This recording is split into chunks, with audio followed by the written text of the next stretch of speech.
तो बच्चों प्रश्न है, एक लंबवृत्तीय शंकु की तिर्यक ऊंचाई 13 सेमी है तथा संपूर्ण पृष्ठ इसका दिया गया है 90 पाई वर्ग सेमी। तो इसके आधार की त्रिज्या पूछी जा रही है। तो तिर्यक ऊंचाई, जैसा कि आप जानते हैं शंकु की जो तिर्यक ऊंचाई होती है ना, वो एल से इसको प्रदर्शित करते हैं, ठीक। और कितना इसमें वैल्यू दी गई है 13 सेमी, और संपूर्ण पृष्ठ दिया गया है कितना 90 पाई वर्ग सेंटीमीटर। तो आधार की त्रिज्या, तो इसका मतलब है आर यहां से पूछी गई है बच्चों। तो बच्चों ध्यान रखिए, ये 2022 और 24 में आया हुआ क्वेश्चन है और इसी कॉन्सेप्ट के, इसी तरीके के बहुत ही क्वेश्चन आते हैं। तो इस क्वेश्चन को थोड़ा ध्यान से समझना है, ठीक है। तो देखते हैं इसका बच्चों सॉल्यूशन क्या होगा, ठीक है। अच्छा, शंकु तो सभी बच्चे जानते हैं, है ना। पिछले वीडियो में शंकु के विषय में, है ना, काफी क्वेश्चन करवा चुका हूं, है ना, और इसके सूत्र वगैरह भी आपको बता चुका हूं। तो शंकु कुछ देख लेते हैं रफली इसको। इस प्रकार से ये शंकु की आकृति है, ठीक। इस प्रकार से ये शंकु होता है। तो ये होता है वक्र पृष्ठ भाग होता है, और ये वृत्तीय आधार। और यहाँ संपूर्ण पृष्ठ की बात कही है बच्चों, तो वक्र पृष्ठ और वृत्तीय आधार का क्षेत्रफल पूरा मिलकर कहलाता है बच्चों संपूर्ण पृष्ठ या कुल पृष्ठ, ठीक है। तो देखते हैं इसमें। तो सबसे पहले माना, और एक चीज और, इसमें तिर्यक ऊंचाई ये होती है, तिरछी या तिर्यक ऊंचाई होती है ये और ये, ठीक है। और त्रिज्या यहां से लेकर यहां तक ये त्रिज्या हो जाएगी, ठीक। तो बच्चों इसको समझते हैं। तो आपको त्रिज्या ज्ञात करनी है। तो माना शंकु के वृत्तीय आधार, यहां आधार का मतलब है वृत्तीय आधार, तो इसको लिख देंगे वृत्तीय आधार की त्रिज्या, ठीक। जैसा कि मैंने चित्र में स्पष्ट कर दिया इसलिए, ठीक है। तो ये है वृत्तीय आधार और इसकी त्रिज्या हो जाएगी ये, और ये पूरा हो जाएगा व्यास। तो यहाँ व्यास नहीं पूछा है ना दिया है, तो आपको त्रिज्या समझना है। तो यहाँ पर हो जाएगी त्रिज्या आर, और मात्रक यहाँ चूंकि सेमी में दिए गए हैं तो यहाँ पर मात्रक ले लेंगे, ठीक है, सेमी। और यहां पर देखिए बच्चों तिर्यक ऊंचाई यहां पर दी गई है। तो चूंकि शंकु की तिर्यक ऊंचाई, शंकु की तिर्यक ऊंचाई यानी एल, इसको एल से प्रदर्शित करते हैं, का मान कितना दिया है 13 सेमी, ये आपको वैल्यू दी गई है तिर्यक ऊंचाई की। अब देखते हैं संपूर्ण पृष्ठ आपको दिया है, तो यहां से स्टार्ट करेंगे बच्चों। तो यहां पर आपको दिया है, क्या दिया है, शंकु का संपूर्ण पृष्ठ।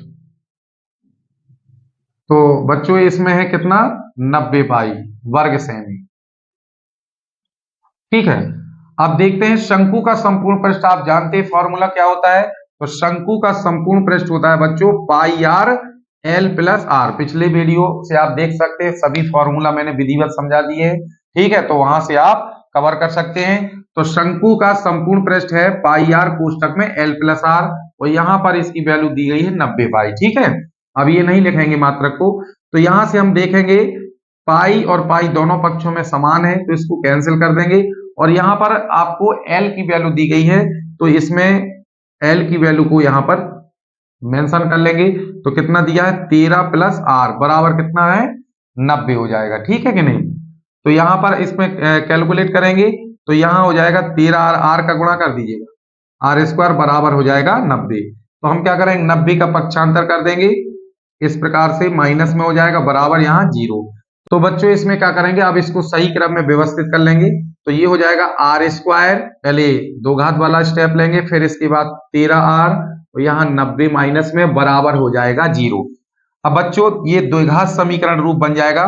तो यहाँ पर हम गुणनखंड कर लेंगे। तो 90 में 90 को दो संख्याओं के गुणनफल से ज्ञात करेंगे, और इस प्रकार की संख्याएं लेंगे कि उनका योग या अंतर करने पर 13 आ जाए, ठीक है।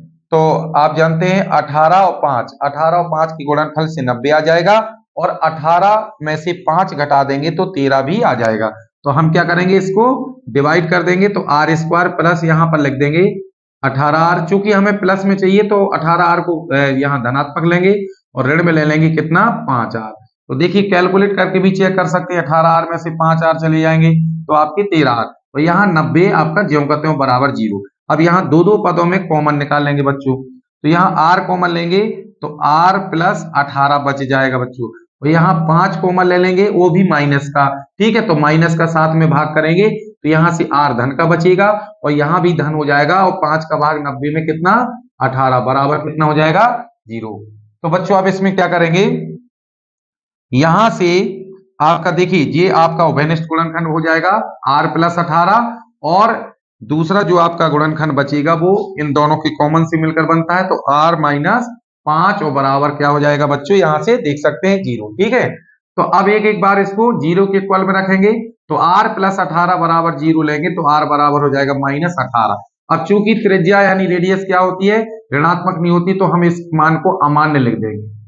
ठीक है, इसको यहां पर क्या कर देंगे, छोड़ देंगे। और अब दूसरा आपका जो देख रहे हैं आप, यहां पर r माइनस 5 बराबर ले लेंगे 0, तो r की वैल्यू क्या आ जाएगी, 5। तो इसका मतलब है जो इसका वृत्तीय आधार है शंकु का, उसकी जो त्रिज्या है r, वो कितना आ जाएगा, 5 सेमी में। तो बच्चों यही इसका जो है आंसर हो जाएगा।